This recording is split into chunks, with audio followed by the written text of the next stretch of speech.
Migori Governor Okoth Obado has denied killing his self-confessed pregnant girlfriend, Sharon Otieno, in what is now turning out as one of Kenya's most high-profile murder cases in recent times. Obado denied involvement before a packed court that had, among others, the parents of the slain university students. Justice Jessie Lesiit has set Tuesday afternoon for the hearing of the bail application made by the defense. KTN's Francis Ontomo followed the court proceedings for us today. For this seasoned teacher turned politician, this is perhaps the hardest path his political career has taken yet, and the ghosts from the past 3 weeks have ostensibly weighed him down.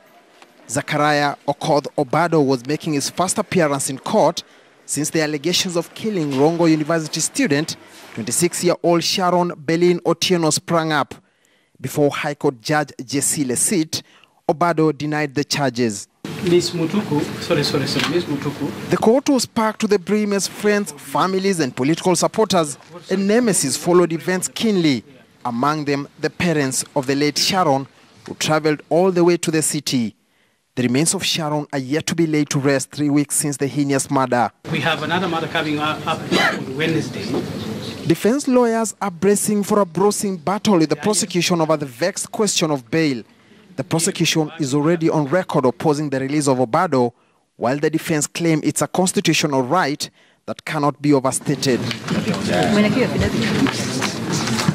Both sides will pin their arguments around this constitutional provision. Article 49(1)(h) of the Constitution of Kenya on the rights of arrested person states, and I quote, "An arrested person has the right to be released on bond or bail on reasonable conditions, pending a charge or trial, unless there are compelling reasons not to be released."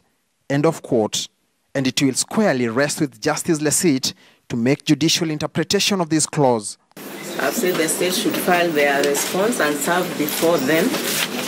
In the meantime, the accused will be remanded at the industrial area. Almost the same time to the start of the proceedings, police arrested the governor's bodyguard identified as John Chacha. Reports indicating that Chacha was arrested on orders of the Ethics and Anti-Corruption Commission with claims that he forged his academic papers.